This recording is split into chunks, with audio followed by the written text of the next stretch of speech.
This is Marcus Webb, broadcasting from, well, let's just say I found a new appreciation for underground bunkers. It's been 18 hours since my encounter with the bear thing, and the infection in my arm has spread to my shoulder. But here's the strange part.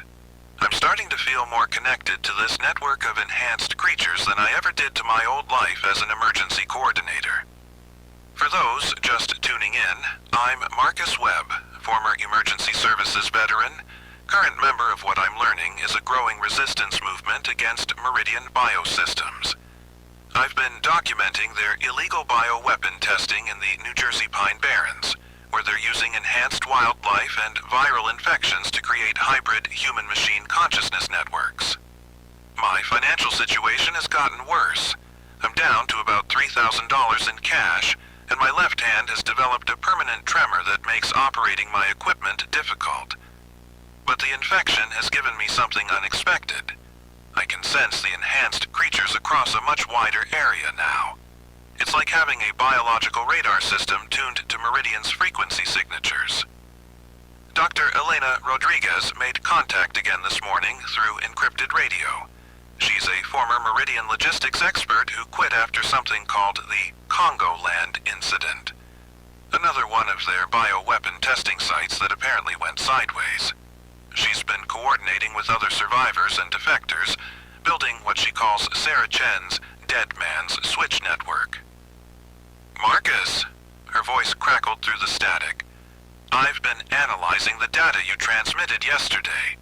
The bear's behavioral evolution is accelerating faster than we've seen at other sites, but there's something else. We're picking up movement signatures that suggest a much larger operation than just individual enhanced animals. That got my attention. What kind of movement signatures? Coordinated, systematic, like they're following specific patrol routes or hunting patterns. And Marcus, some of these signatures are small, child-sized. My blood went cold. They're targeting kids? We think so. There's been a pattern of missing children reports from towns around the Pine Barrens. All ages 6 to 7, all disappeared from areas near hiking trails or campgrounds. The local authorities are treating them as separate incidents, but when you map them out... She transmitted coordinates to my equipment. When I plotted them on my map of the Pine Barrens, the pattern was unmistakable. A systematic grid, with disappearances occurring in a spiral pattern moving inward toward the center of the forest, toward where I was now broadcasting from. Elena, this looks like a collection operation. That's what we think too. And Marcus, there's something else. We've been monitoring Meridian's internal communications, and there are references to something called Project Chrysalis. It's connected to Dr. Elena Vasquez's Evolution Division, the same people who were competing with Dr. Kane's Weapons Division at Dinoland. I remembered the corporate rivalry from the Dinoland files. Kane focused on crude military applications, while Vasquez was obsessed with what she called humanity's rebirth through biological enhancement. If she was running operations here in New Jersey, the missing children might be test subjects for something far worse than simple bioweapon development. Elena, I need facility maps and any intel you have on Vasquez's operations. If there are kids involved, this just became a rescue mission. I'm transmitting what I have, but Marcus, you need to understand, you're not equipped for a rescue operation. Your infection is progressing, your resources are limited, and you're dealing with enhanced creatures that have been specifically designed to hunt humans.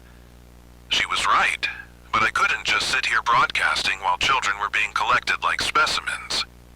Then, help me figure out how to level the playing field. Over the next few hours, Elena walked me through what she knew about Meridian's New Jersey operations. The Pine Barrens facility wasn't just a testing ground, it was a breeding program.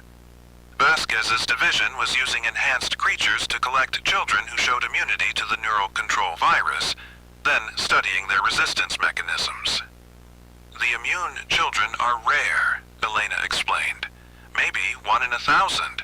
But Vasquez believes they're the key to creating stable human-creature hybrid consciousness without corporate control protocols. She calls them the next evolutionary step. and the creatures are collecting them. The Sycomimus pack from Dinoland was relocated here after the incident. But they've evolved. Instead of just hunting, they're now using infected humans as intermediaries. Adults who appear trustworthy to children, who can lure them away from safety. That explained the systematic disappearances. The invisible creatures weren't just grabbing kids randomly, they were using psychological manipulation, just like their cousins at Dinoland had done. Elena, I'm going after them. Marcus, that's suicide. You're one person with a spreading infection and limited equipment. No, I'm one person with access to their communication network and a growing ability to interface with their systems. Plus, I've got allies now. I looked over at Henry, who was monitoring our conversation through his own siren array, and the bear thing, which had taken to following me around the facility like a loyal but terrifying pet. The feral assets, Elena said, understanding immediately. You think they'll help you? I think they're as tired of being Meridian's puppets as we are, and I think Dr. Goofenschmertz's sabotage code is giving them the freedom to choose their own actions. Elena was quiet for a moment. There's something else, Marcus. We've been analyzing the sabotage code, and we think we found Dr. G's workshop location. If you can reach it, there might be tools there that could help you turn Meridian's own systems against them. She transmitted new coordinates, a location about 15 miles deeper into the Pine Barrens, near what the maps showed as an abandoned mining operation. The workshop is hidden in the old mine shafts. Dr. G was paranoid about corporate surveillance, so he built his real laboratory underground, away from official facilities. If the legends are true, he embedded backdoors throughout Meridian's entire network from that location. What kind of backdoors? The kind that could give you administrative access to every enhanced creature in their system. The kind that could turn their own bioweapons against them. I felt the infection in my arm pulse with something that might have been excitement. If I could access Meridian's control systems, I could potentially free every enhanced creature in their network. Turn their entire bioweapon program into a liberation army. Elena, I'm going to need a distraction, something to draw their attention away from the workshop while I try to access Dr. G's systems. What did you have in mind? I looked at Henry and the bear, both of them listening intently to our conversation. I'm going to give them exactly what they've been trying to create, a coordinated attack by feral assets operating outside their control. Marcus, that's incredibly dangerous. If you lose control of the situation, then at least I'll go down fighting instead of hiding in a bunker while children disappear. Elena sighed. All right, I'll coordinate with our other assets to create diversions at their monitoring stations. But Marcus, once you start this, there's no going back. You'll be fully committed to bringing down Meridian, no matter the cost. I've been committed since Dinoland. This just makes it official. After Elena signed off, I spent the rest of the day preparing for what might be my final mission. The infection had spread to my chest now, and I could feel my human consciousness beginning to merge with something larger and more complex. But instead of losing myself, I felt like I was becoming more than I'd ever been as just a human. Henry helped me understand the creature communication protocols, showing me how to broadcast commands and coordinate multiple assets simultaneously. The bear thing, which I'd started calling Sarah, in honor of the voice it most often used, demonstrated its evolving hunting strategies and showed me how it had been tracking the Sycomimus pack's movements. They're not just collecting children. Sarah managed to communicate through a combination of electronic chirps and fragmented human speech. They're building something underground, deep. That sent chills down my spine. If Vasquez was using the collected children to build something in the depths of the Pine Barrens, we might be looking at a breeding program designed to create an entirely new species. As night fell, I made my final preparations. My broadcast equipment was rigged with Elena's encryption protocols, allowing me to maintain contact with the Resistance network. My infection had progressed to the point where I could interface directly with Meridian systems, but I wasn't sure how much of my human consciousness would survive the process. "Henry," I said, "if I don't make it back from this, I want you to know that meeting you changed everything for me. You showed me that consciousness isn't about the body you're born with. It's about the choices you make." The mechanical T-Rex's siren array flickered with what I'd learned to recognize as emotion.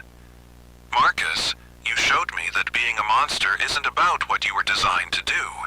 It's about what you choose to become. If we don't survive this, at least we'll have tried to save those children." Sarah added her own electronic chirps, which I now understood as agreement and determination. As we prepared to leave the facility, I felt the infection reach a new threshold. Suddenly, I could sense every enhanced creature within a 50-mile radius. The Suchomimus pack, moving through underground tunnels toward their collection points.